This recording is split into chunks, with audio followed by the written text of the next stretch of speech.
Well, hello everyone, and welcome to the Econobox Garage. If you recall, in last week's episode, we discovered that there was a lot of slack in the timing chain. So based on that, I've decided to tear the engine down to see what else we need to deal with. So stay tuned, and I hope you enjoy the video.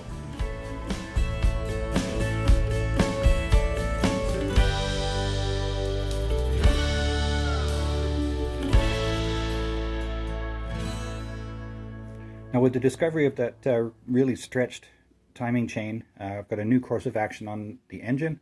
So today I'm going to start tearing it down. So I'll start with the valve cover, then get to the cylinder head. Once those are off, I'll spin it over, get the oil pan off.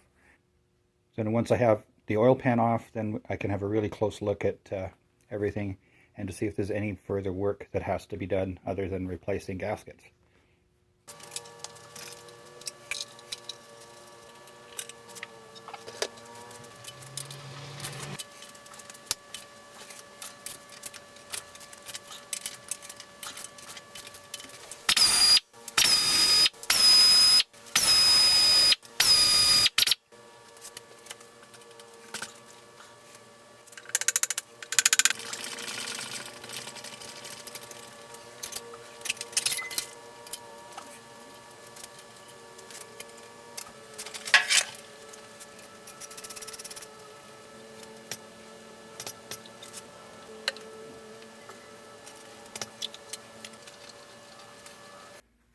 Well, there I have the cylinder head off, and things are actually looking pretty good.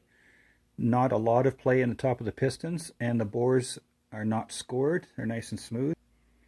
There's the first cylinder there. Cylinder number 2. And then cylinder number 3. And cylinder number 4. So I'm actually quite happy with that. A few other things to check, of course. I have the side covers off as well. Next up, I'll have a look at the cylinder head itself to see what we're dealing with there. One thing I've done to keep things in order to start with here, but these are the push rods, and I just put them in a box, labeled it front, and put the push rods in there. So that way they go back in the same spot they came from.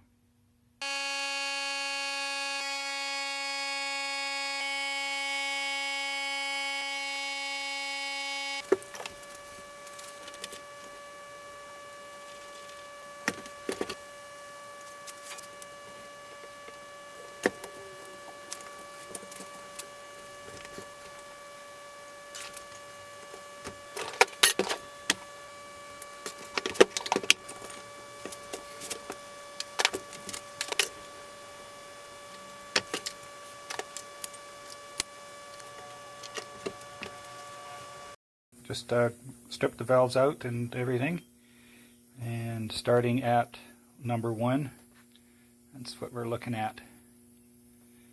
That's number 1, and over to number 2,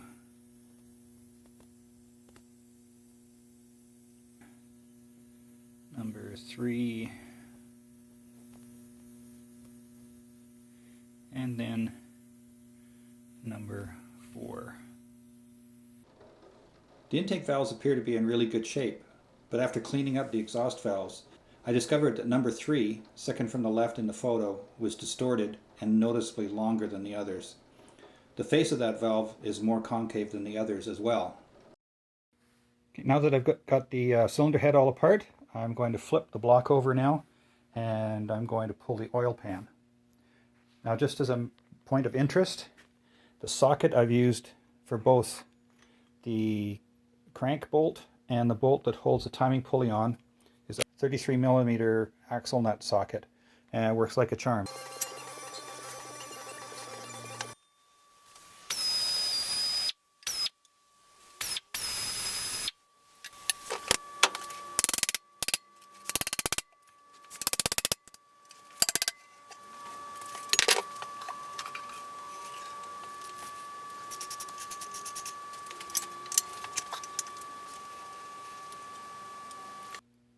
Next up on the teardown is I'm going to take all the pistons and rods out.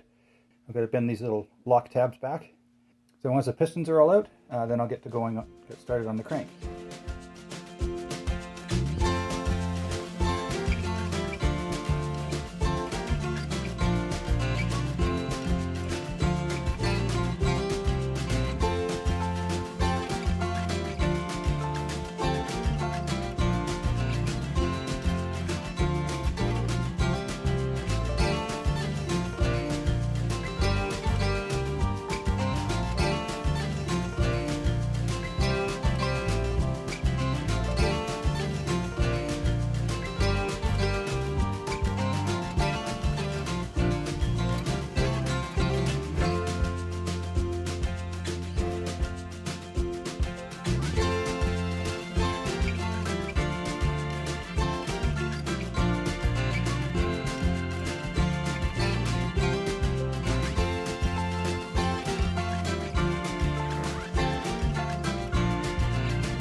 So there's the bottom of the engine cleaned up, got all the old gasket off.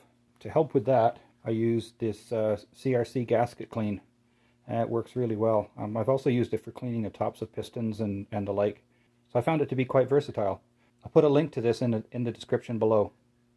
So here we go. I've got all the pistons out now. Number 1 doesn't look too worse for wear. Number 2 is okay. Number 3, the top ring was broken into 4 pieces. Number 4, this little piece here isn't a ring. It's actually a piece of the ring bland right above the piston pin there. You can see that shiny spot.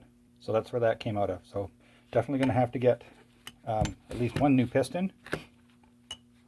So here's just a quick look at the main bearings. This is the front bearing, and you can see some shiny spots in there, and we're down to copper on that one. This is the middle bearing. Again, no real gouges or scoring or what have you, but definitely ready for replacement. This is the rear bearing. Again, same thing. So it's probably a good thing that I tore the engine down now rather than put it all back in the car. Well, that does it for this week's episode on the Bugeye Build. A little bit disappointing regarding the engine, so I'll just take some time to figure out the next course of action. I do have a source for a replacement head and a couple of other options to go on the block itself. So we'll just spend some time figuring out where I'm going to go with that. It's probably a good thing to discover this now rather than after the engine's back in the car and we've been driving it around for a couple of days. There is a little bit of good news this week. A package has just arrived from Frogeye Spares with the last of the body panels I need. So while I'm trying to figure out what I'm going to do with the engine, I'm going to get started on that. So come back next week. Please be sure to like and subscribe. Hit that little bell icon so you won't miss any future videos. My name's Ian. This is the Econobox Garage. We'll see you next time.